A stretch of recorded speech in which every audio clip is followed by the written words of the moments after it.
The Holy Roman Empire gets a bad rap. It receives so much negative attention from both amateur and professional historians that it is becoming a cliché to point out its various imperfections. Ever since the onset of European Enlightenment, there seems to be an ongoing contest for the most colorful metaphor describing the HRE's troubled nature.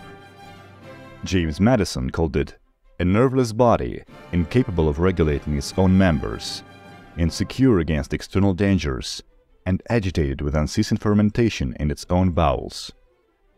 Samuel Püttendorf, back in the 17th century, called the empire a monstrosity that had degenerated from a regular monarchy to an irregular body. But no one else's description has achieved as much popularity as Voltaire's witty remark that it was neither holy, nor Roman, nor an empire.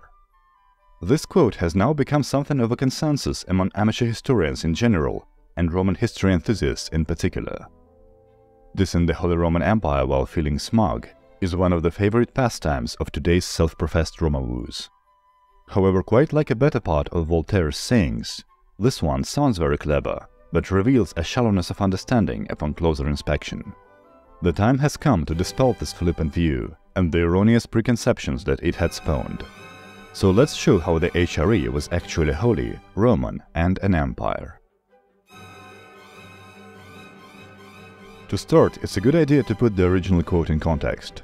This task isn't actually as easy as it seems. The quote is supposed to appear in both the Essay on Universal History and in the Annals of the Empire, but it isn't in any of the editions translated into English. Luckily for me, I know a guy who knows a guy, so we were able to unravel this mystery. Turns out, Voltaire didn't actually put the line in his texts that were published in the 18th century. It can only be found in his full notes, which were released in the 20th century as the completed works of Voltaire. We can't really know the reasoning behind it. Political considerations may apply, but Voltaire wasn't really known for self-censorship, so maybe he just wasn't particularly proud of it. Anyway, it appears in print only in the original French, at the end of the chapter about the reign of Emperor Charles IV. After so many changes, the state stubbornly maintained its historical title that had so little meaning. The popes had given it to Charlemagne and Otto when Italy was weak. The popes had then destroyed as much of it as they could. This body, which was called, and still is called, the Holy Roman Empire, was in no way holy, Roman, or an empire. Here, Voltaire is clearly challenging the imperial legitimacy on all three accounts. It's not a purely semantic quip, like complaining that the Dead Sea isn't actually dead and isn't even a sea. So let's go over Voltaire's claims and examine them part by part. First off, holy. Being a judge of what's holy and what's not is rather bold for a man who predicted that Christianity would go extinct by 1878, but this is besides the point. The first part of the imperial title produces the most confusion out of the three. There is a linguistic component to it.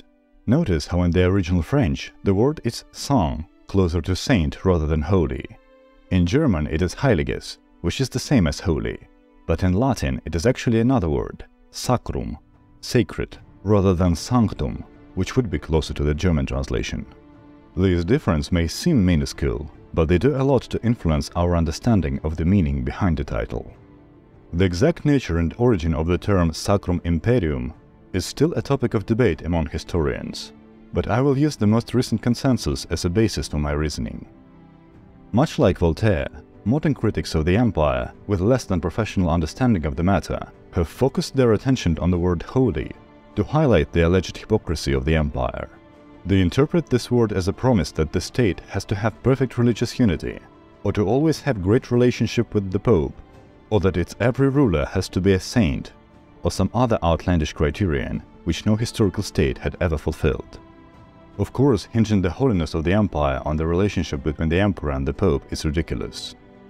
Emperors and popes were rulers competing for power. The few times in medieval history when the holders of those two offices got along were naturally when one of the parties was weak. And it's not like a sanction of a medieval pope was a guarantee of holiness. The papacy had gone through multiple periods when refusing papal bidding was more in line with Christian piety than obeying it. The intended meaning of this word is far from any of those notions. It can even be argued to be diametrically opposite to this idea of obedience to the Pope.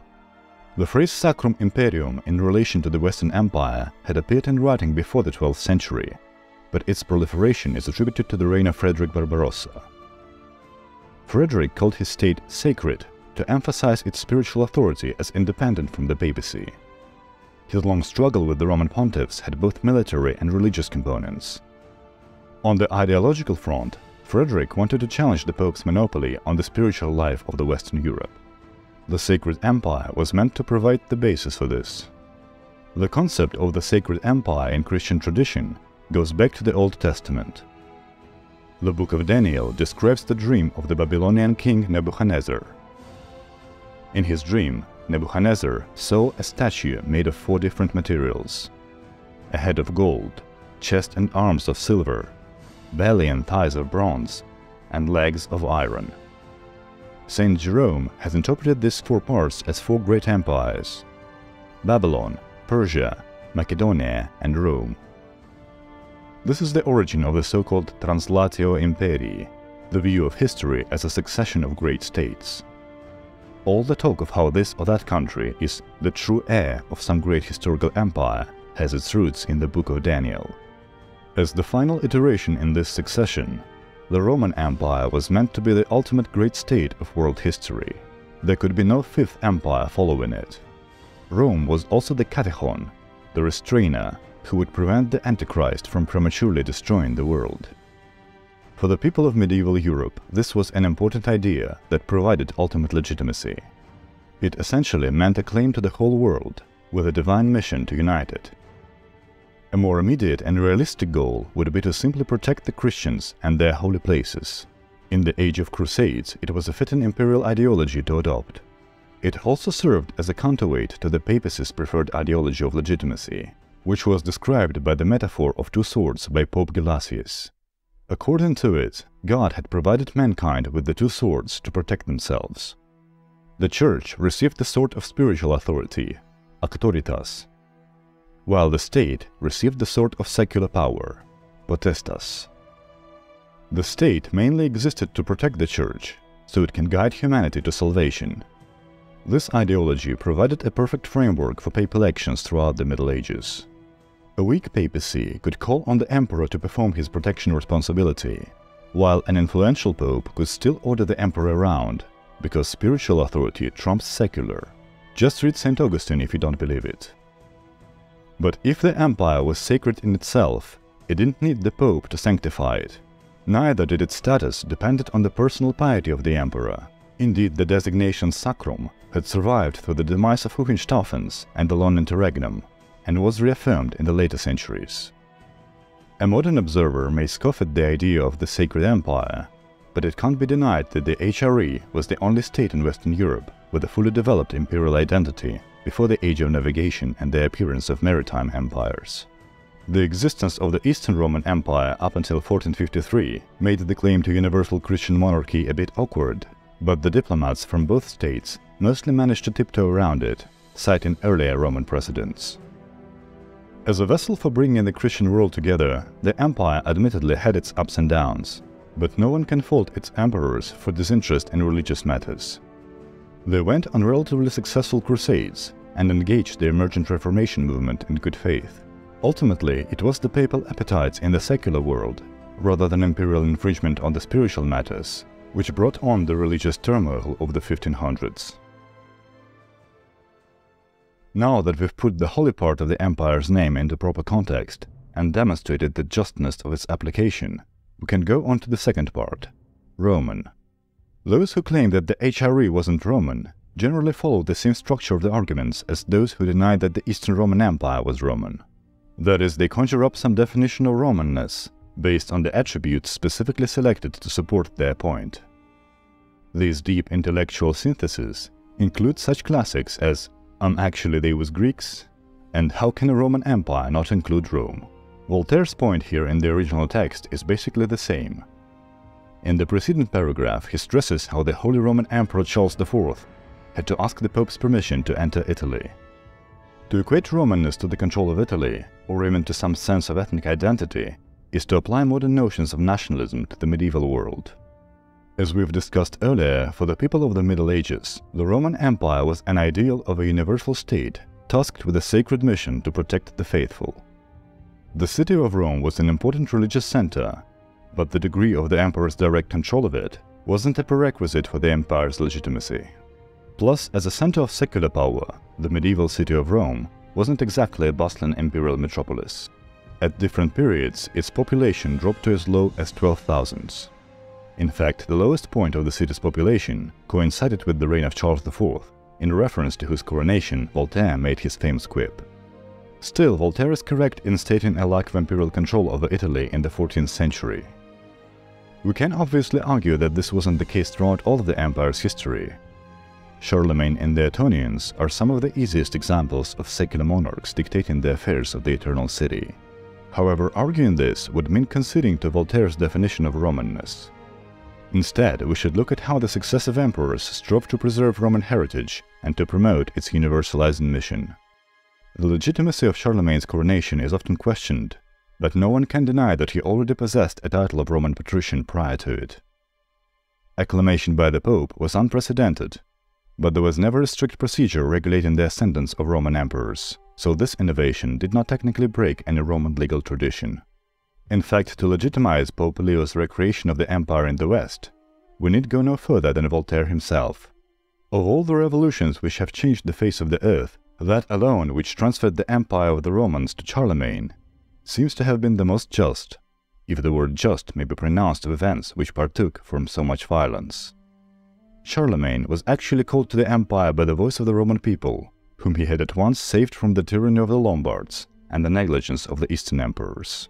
Unfortunately, Charlemagne's immediate successors were too busy squabbling with each other to care about the Roman legacy, but the Etonians got the empire back on track.